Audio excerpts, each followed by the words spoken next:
Évite ces 3 erreurs à ton prochain entretien.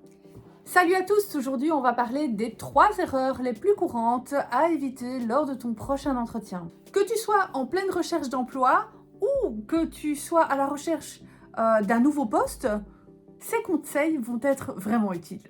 Alors reste avec moi jusqu'à la fin de cette vidéo pour ne pas louper ta prochaine opportunité professionnelle. Bon, quelles sont ces erreurs à éviter finalement? Erreur numéro 1.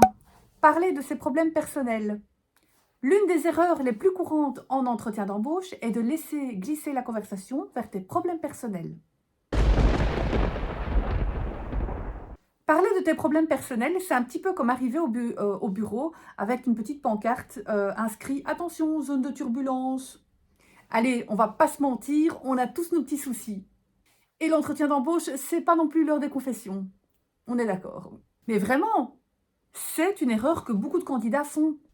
Se laisser emporter vers les problèmes personnels, que ce soit par exemple les problèmes familiaux, les soucis de santé, les soucis financiers. N'aborde rien du tout, garde vraiment à l'esprit que l'entretien est avant tout professionnel. Et je sais qu'à ce moment-là, tu vas peut-être trouver l'intervieweur ou le recruteur sympa, bienveillant, humain. Il sera finalement tellement agréable et le courant va très bien passer. Et c'est ça, c'est en fait toute la beauté des rencontres finalement.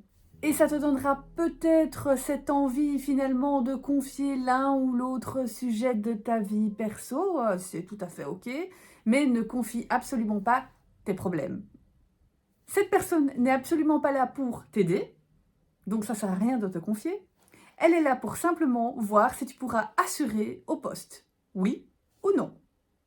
Oui, il est important d'être authentique, d'accord?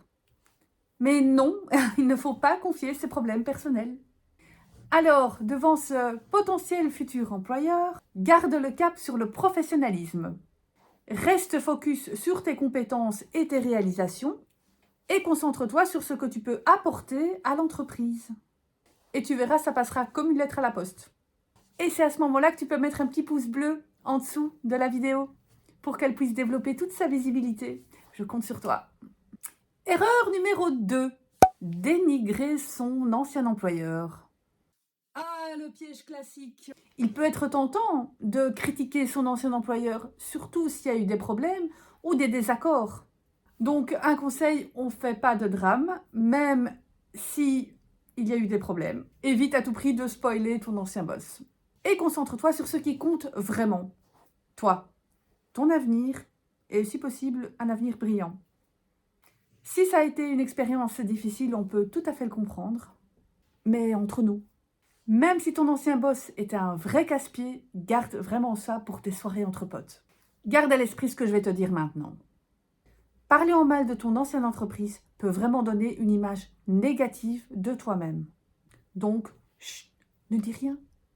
Les recruteurs cherchent des candidats positifs et professionnels. N'oublie jamais ça. Ils ne recherchent pas des gens qui veulent régler leur compte. Si on te pose des questions sur ton ancien emploi, sois pro et diplomate. Focalise-toi sur ce que tu as appris ou les compétences que tu as développées. Donc, gratitude vraiment, et durant ce laps de temps, oublie tout le mauvais. Montre que tu es prêt à avancer, même si ça n'a pas toujours été la joie, hein, on est d'accord. Mets-toi dans des conditions positives et tourne vers un meilleur avenir professionnel.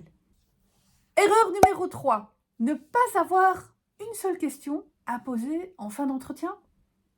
Ne fais pas cette erreur fatale de répondre non si on te pose la question « Avez-vous des questions ?» Je le dis et je le redis, un entretien d'embauche, ce n'est pas un interrogatoire. Ça va dans les deux sens.